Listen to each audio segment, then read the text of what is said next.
Reservoir Dogs, Script and Screenplay Analysis by Sean McHugh, 2020-26, Part 2 of 12. 6. What's Eddie's mistake in not understanding the song about a crime where the narrator reveals at the end that they committed it? During breakfast, Eddie speaks of the Vicki Lawrence song, The Night the Lights Went Out in Georgia, that he'd got to know very well, yet missed up until now its twist ending, about a killer, and inadvertently examples to the others his inability to see what's before him. It's at the start of the film, as comparing with Eddie at the start of his many listenings to the song, even with him finally noticing about the song now.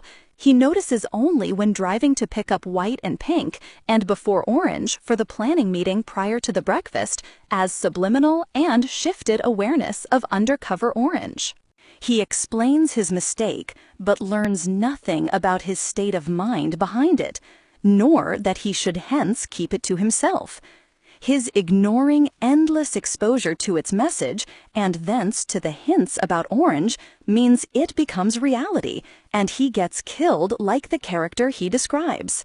In the song that is The Robbery, with its unfolding events, Eddie and Joe fail until the end to see that they have a covert party in Orange, and then continue failing to see the further twist causing White to defend him. Eddie asks White if he's lost his mind, but it's also him who lacks a mind to think and explain White's strange change of allegiance in placing a concern for rookie criminal Orange over his long-term employment relationship. Despite Eddie's nonchalance and bling jewelry, his blue zip-here top suggests he's as meaningless as Mr. Blue with his very short role, while he also has distinct blue eyes.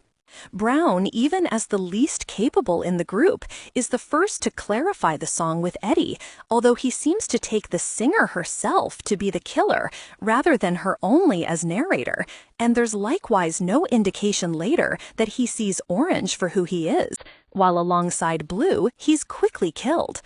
Blonde, however, then tries to say the song was obvious and makes fun of Eddie, but whereas Eddie is killed only because of Orange, Blonde is killed directly by him, in showing the greater stupidity of his more capable mind, as willfully ignoring Pink's arguments about a rat and the events at the store, due to his personal plans for Nash. The song also surfaces in Eddie's mind because the Vicki Lawrence name parallels Blonde's and White's real, if shortened names, of Vic and Larry, where he senses these two in parallel with him are heading for being presented with the truth about Orange as policemen only in the few moments before they die.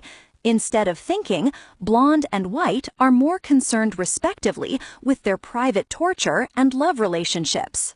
Those around Eddie should likewise be paying attention to such subliminal references and potentials going on and being more careful, but instead they're immediately disaffected by the anecdote, as the song is well understood by regular listeners and needing no further consideration.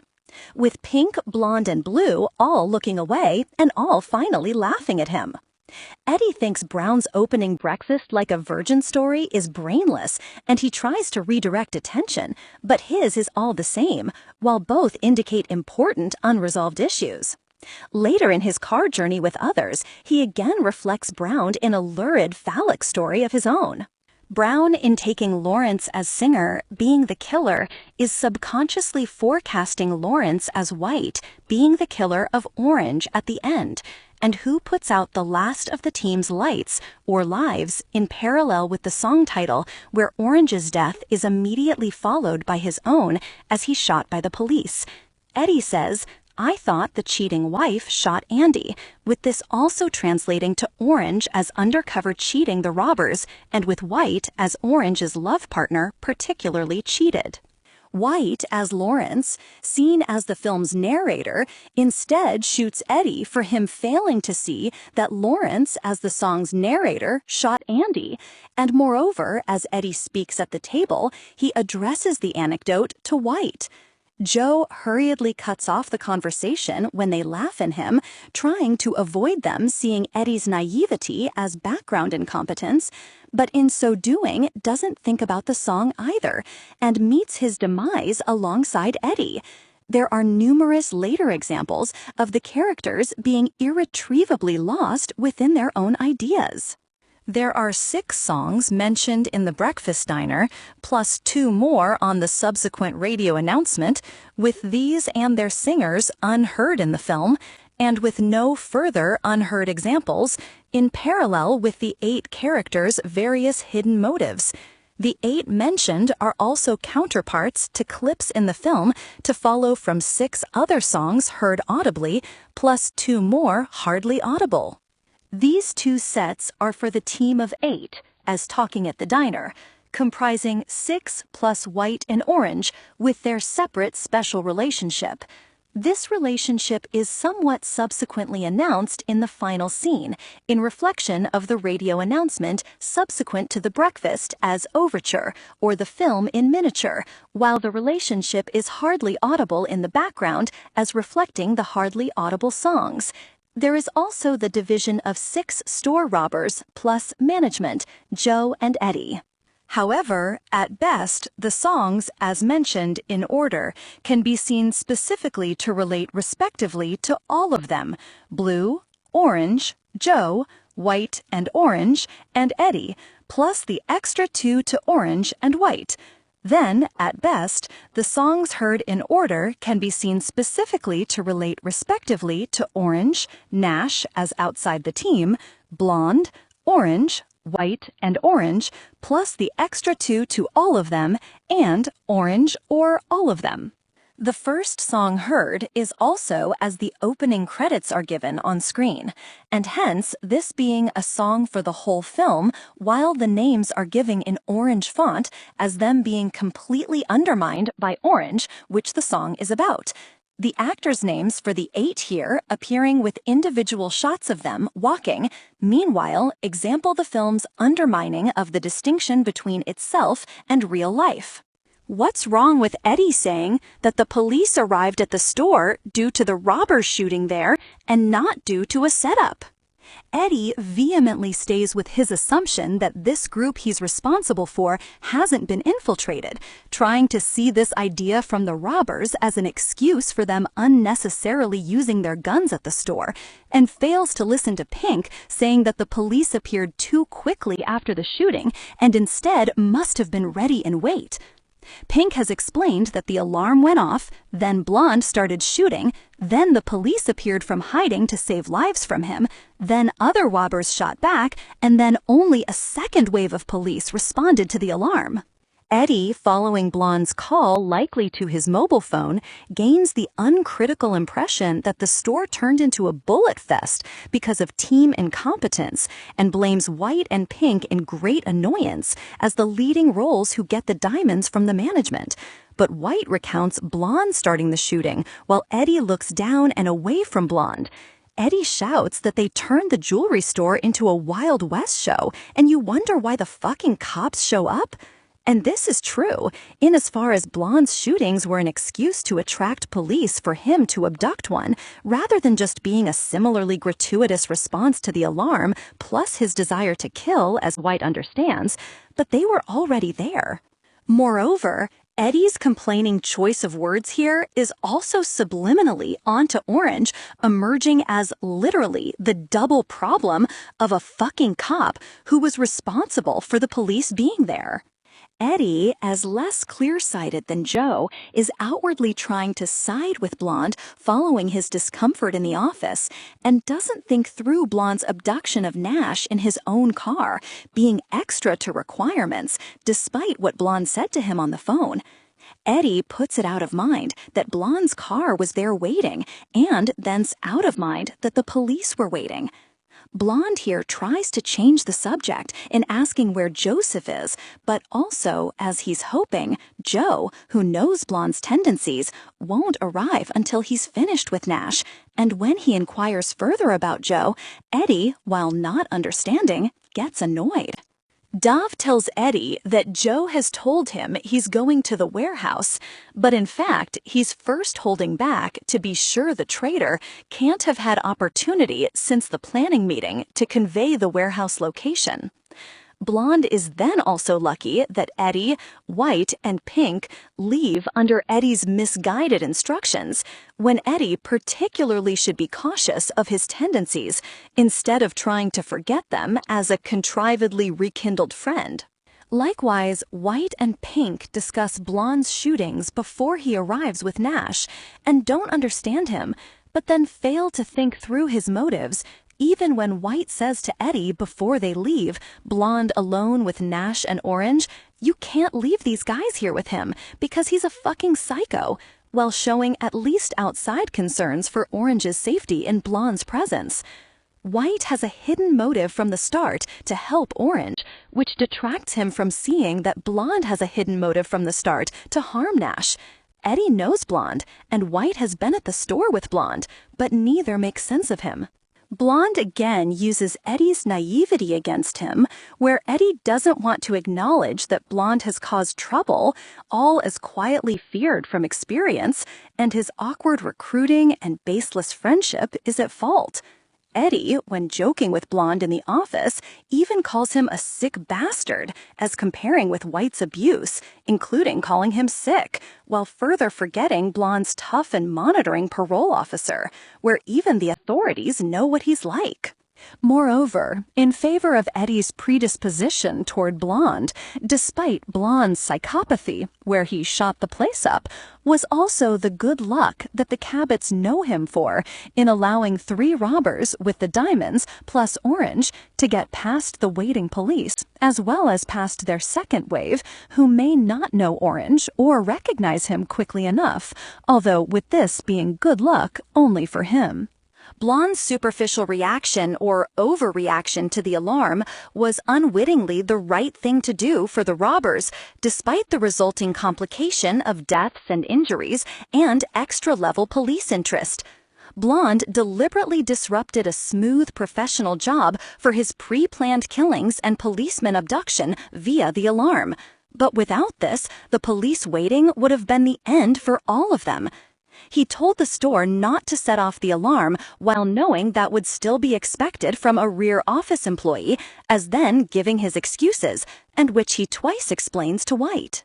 Blonde misleads Eddie in his phone call to him, as given only in Eddie recounting to Dove, saying he had to take a cop hostage to get out of there.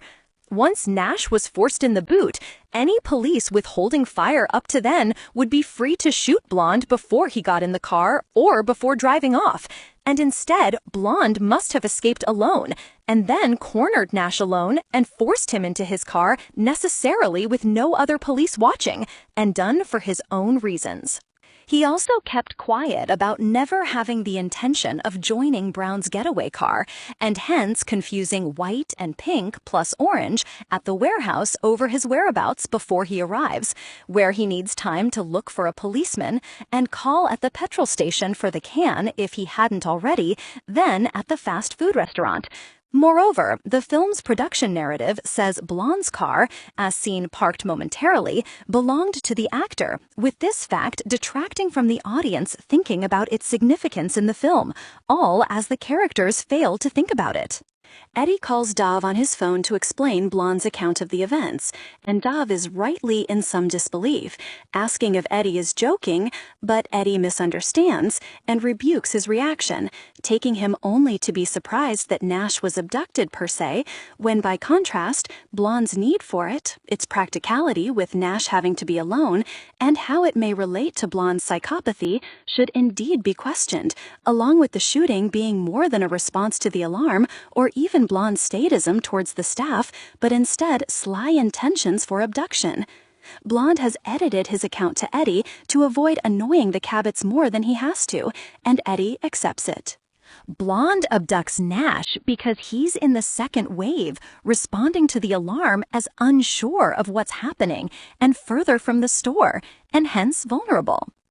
Blonde meekly justifies his killings to White, saying he doesn't like alarms, and although White and Pink, like Dove, are surprised at his actions, they don't think there may be a further and related reason for them, even after he shows them Nash in his boot, and just see them as gross. They assume the abduction was serendipitous, regardless of Blonde looking winningly down at Nash in the boot, him not discussing what to do with Nash, confirming that abduction for sadism was his initial intention fulfilled, and White saying Blonde can't be trusted alone with Orange and Nash. White has a hidden agenda with Orange, while Blonde has a hidden agenda with Nash. When they're alone with their counterparts, they either have intercourse and orgasm with them, or torture and murder with them, reflecting the parallels of sex and death and the intuition with its passions beneath the intellect. Moreover, when Blonde leads White and Pink to his car boot, they only smile at the sight of Nash, instead of thinking, as even Eddie understands, that a policeman has seen them for their possible future recognition. This is in brainless contrast to Pink's determined stance against taking Orange to a hospital because White told him his name, and White then knows Pink, Nash, is the police directly, not several steps away, but Pink just thinks the abduction is a joke. Eddie, on arrival at the warehouse, gets White and Pink to leave with him in their hijacked cars to ditch them while Blonde stays with his, where Eddie subliminally and weakly avoids inquiring why he has his own and fails to stop his crazed intentions for Nash as complicating the robbery situation further. Eddie remarks that Nash shouldn't have been taken out of the trunk and vehemently objects to his beating, but driving off gives Blonde further opportunity against him, all as White warns. On their return, Eddie complaining at Orange for stopping Blonde, then killing Nash himself, further contradict his earlier stance. Eddie is mistaken in saying that what Nash may say about who set them up is meaningless, in that Nash will offer anything to stop the treatment, as indeed there is a setup, and Nash does know the infiltrator, and beating him may well work. Moreover, Eddie says that he'll tell you he started the Chicago fire when he will nearly be a fire starter in soon being doused with petrol, and where Eddie is subliminally seeing Blonde's intentions for Nash from previous experience of his work for the Cabots. What is the warehouse business, and why are the background objects wrapped up with labels on? The warehouse is a mortuary, a front business for the Cabot's gangster activities, as well as for disposing of victims, with its 6 vertical objects, coffins, on trolleys standing for the 6 store robbers with their alias colors given by tinting or wrapping. Blue's coffin is hardly visible most of the time, reflecting his disappearingly short role. The coffins further stand for the average Westerner, as wrapped up tight with their society's mistaken high principle-based norms and expectations, while the different wrappings are their various attendant and often neurotic troubles. Pink's coffin has 2 extra tight white bands, as White, with his concern for Orange, constraining Pink against his better judgment to leave the warehouse. Orange's coffin has the same, but the top one has come loose, as him curtailed by his relationship with White, but his police loyalties meaning he's freer to leave. The aliases are given by the surface colors and wrapping as constraining identity assigned by society, plus loosely and precariously appended labels, where these are also the respectable names of people generally. They are tagged on to their real, visceral, and possibly more critical inner selves, where indeed White's alias name comes off in talking to Orange and almost in talking to Pink. Pink's coffin label is uniquely a pink purple, as his attempt to change his name to purple but staying pink, while his subsequent looking to trade names with White is given by a much smaller white label above.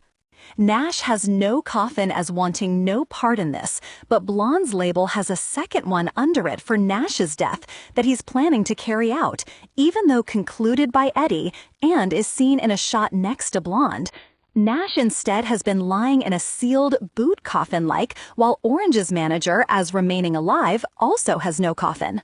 A hearse vehicle, likewise with wrapping stands, for Joe as the leader for it all, while Eddie's coffin is inside Joe's wrapping, as Eddie under his father's protection, and with hearse and coffin in blonde colors reflecting blonde imposing on them here.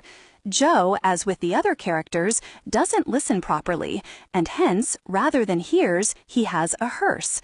The mortuary used for the job's planning meeting and rendezvous point never gives the robbers pause, but indeed they all die from the job, and 6 of the 8 die here. White's coffin, as his core homosexual self, Larry has an extra written designation as his social persona, on its wrapping and under the label, in that he has to deal with his sexuality in addition to regular distorted social expectations. One word also says oversize, as White thinking he's bigger than he is, with his overconfidence in both work and relationship. While the foremost shot of his coffin is when White takes the moral high ground against Blonde's actions at the store, and where the coffin momentarily looks oversized, but in fact is the same size as the others. The coffins further suggest Westerners living dead lives with the excess reasoning problems in their thinking and culture, taking them away from intuitive life and heading for the same meaningless end as the robbers and all their empty thinking and talk. The characters contained in a mortuary factory is people's lives contained in a society processing them, while Orange, lying injured on the ramp for working material coming in and out, reflects being halfway to death alongside his supine position as his weaknesses of mind. In the side room is another trolley for moving coffins or bodies around. 9. What does the wrapping breakage on Blonde's coffin represent? Blonde's prominently positioned coffin, with its torn corner for a view inside, is most people's real or inner and discontented self, in his case becoming visible in terms of his psychopathy evident at the store and with Nash. Meanwhile, sitting on the hearse is him taking advantage of Joe and using the job as a vehicle for his violent self-expression, as well as being led to his death. The tear reduces in size when Nash is brought in with the others, as Blonde trying to show restraint before he's alone with him. But then, when Eddie arrives, and for the torture scene, it returns to its previous size before the coffin is rotated slightly to show from a different angle again, as Blonde revealing himself. In the final scene with Blonde's body on the floor, after showing his real self, and his chest now shot out, his coffin is lying on the floor with wrappings, the top half and more completely torn open. The coffin is also off its trolley, as metaphor for loss of stability in life and getting around effectively.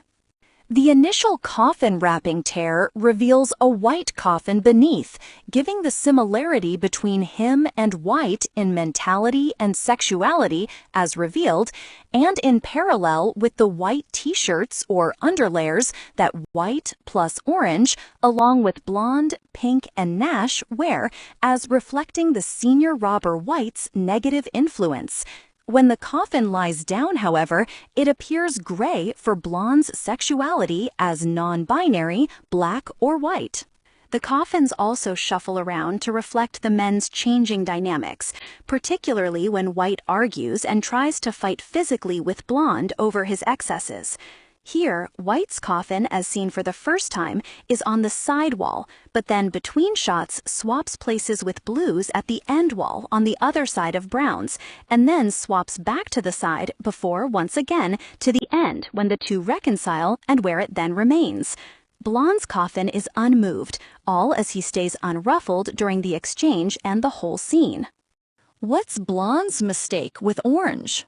Blonde briefly checks Orange and is pleased to find he's comatose, as allowing Blonde to carry out his torture of Nash without risk of objection, while Blonde, in leading White and Pink to the boot to take Nash, but leaving the petrol can there until later, shows he also knows that beating Nash is the most they'll approve of.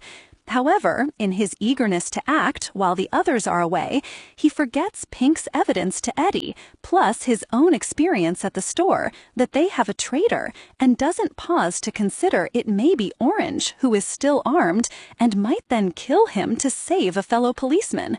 Choosing to be lost in his plans, he's not perceiving the setup situation, and even tells Nash that he doesn't care what Nash knows or not. Previously, when White, backed by Pink, says, "We think we got a rat in the house," he replies, "What makes you say that?" Because in parallel with White, he's distracted by the man he's brought with him, plus by dealing with White's verbal abuse at him. In the first place, though, if there's any chance of the police knowing where they are, particularly with Blue still unaccounted for, Blonde, as with the others, should just get out of there with the issue of Orange potentially shooting him being irrelevant. The most Blonde offers is saying to White and Pink that Nash may answer some questions about this rat business in helping to get him in the warehouse for his later designs, when if there is any possible rat business, they all need to leave, not go back inside. Pink, who's supposed to be thinking brainlessly, agrees with him. Blonde tells Pink and White to wait for Eddie to arrive, even though Blonde knows Eddie comprehends weakly, and who even makes admission to this as he's driving towards them. Blonde consistently sees through Eddie, yet chooses to agree with him in disagreeing with Pink here, because it's subtly convenient for Blonde, and then bringing him fatal results. The robbers have only been to the warehouse that morning before changing clothes for breakfast and straight to the heist, as likely meaning that a traitor had no time to pass the warehouse location on. However, if there is infiltration, it's still not completely clear that the police don't know where they are, and indeed, there is a way they didn't notice in the undercover police car following Orange from his apartment to the warehouse. Furthermore, as Pink says before Blonde arrives, regardless of infiltration, while Blue is still missing, if he's caught alive, or if he's the agent, he could be divulging the warehouse to the police. Then, when left alone, Blonde should disarm Orange, even if he's not the infiltrator, as a precaution before attending to Nash, and not just see that he's asleep or unconscious, but as this may mean considering infiltration, it would also mean reconsidering what he's doing there at all, and hence the total change of mindset which he wants to banish for now. Blonde, despite saying idly that Nash can be questioned, fails to discover from him about Orange's masquerade when indeed he knows. If Blonde could work it out either from himself or Nash that the traitor, and likely a policeman, is Orange lying there, he would further have the pleasure of 2 incapacitated police before him to torture to death. But again, he should then drop everything, shoot them dead to silence them about him, and leave immediately. However, this would also leave no robbers in the warehouse, so the police watching and waiting for Joe to arrive might surmise that none are returning, and hence that Joe won't come, and that at least Blonde could be arrested. Moreover, Eddie's point that they shouldn't have allowed Nash to see them, other than Blonde, should instead have been an instruction to Blonde on the phone in the first place, to leave him in the boot. Yet he should also listen to Pink saying about at least the possibility of infiltration, and hence for them all to leave, or attempt to, and take Nash with them for interrogation at leisure elsewhere. They can blindfold him en route if he's out of the boot, but once he's seen them, then they do have a problem without killing him. Then, if Blonde could begin to think and suspect Orange, he might also consider Orange has been shot, not because of unlikely misidentification by the police, but out of the confusion from Blonde's unexpected shootings, and thus Orange will have particular antipathy for, and hence readiness to shoot him, alongside his revulsion as a policeman for the shootings. White and Orange's stationary car conversation confirms that Joe was planning on no gunfire at the store being necessary, even if there was a manager who wouldn't hand over the diamonds or other uncooperative employees or customers. White explains how to deal with all these. White, with orange at the store, rushes out where the waiting police are derailed by the shooting and chaos from arresting him, plus feigning arrest for orange to leave the robbers unsure if there was infiltration, avoid discouraging Joe from attending the warehouse, and keep orange safe from future retribution. However, here, orange, rather than now having unexpectedly to escape the police with white for more subterfuge and hence danger to multiple parties, and leading to his own injury and death, might still have chosen to shoot white to disable and confuse him and retreat to safety with the police. But he's unprepared for this and makes a rushed decision to continue with him. He would also have needed to do this out of sight of Pink and Blonde, who escape, and would have told Joe, and where all would have stayed away from the warehouse with the infiltrator, then giving the police the warehouse rendezvous point. In fact, White, Pink, and Blonde are stupid enough to attend the warehouse when even Pink is saying Blue and Blonde, before he arrives, could be under interrogation. Blue, however, is dead, and none of the robbers are apprehended, while police ideally needed to apprehend them all or none to expect Joe to continue to the warehouse. Orange fails to shoot White here, then more significantly fails again to shoot him to stop him killing the car policeman in pursuit, and then botches the carjacking to get himself shot by a civilian while finally shooting, but instead ridiculously shooting her. Orange can't blame Blonde in his killings for such weaknesses, and he shoots and probably kills a civilian the same as Blonde does, although his weaknesses wouldn't have been exposed if Blonde hadn't started shooting. Then, in contrast, however, Blonde's chaos at the store, as meaning Orange, is then at the warehouse and not with his police colleagues, results in Orange duly killing him to save Nash's life, while Blonde's last moment, as he tries to get to the door, is a glance of understanding at Orange. In another Blonde-White parallel, Blonde's demise is in complete shock at Orange being undercover. Moreover, Blonde disregards Orange, but being shot by him, his dead face then turns white, and his white shirt orange, as his blood runs out, all as is progressively happening to Orange. Blonde lies dead next to a bin for white newspapers, and Orange fire extinguisher. Orange having extinguished Blonde's starter lighter and intentions for fire, plus his life. Orange, here out of anxiety, also shoots at Blonde 12 times until his magazine is emptied and then ejected, seemingly leaving him nothing to defend himself with later against Joe and then potentially White, or perhaps then forgetting that he had put another small loaded gun in an ankle band. This contrasts with Pink reloading earlier on. To be continued. Reservoir Dogs. Any questions?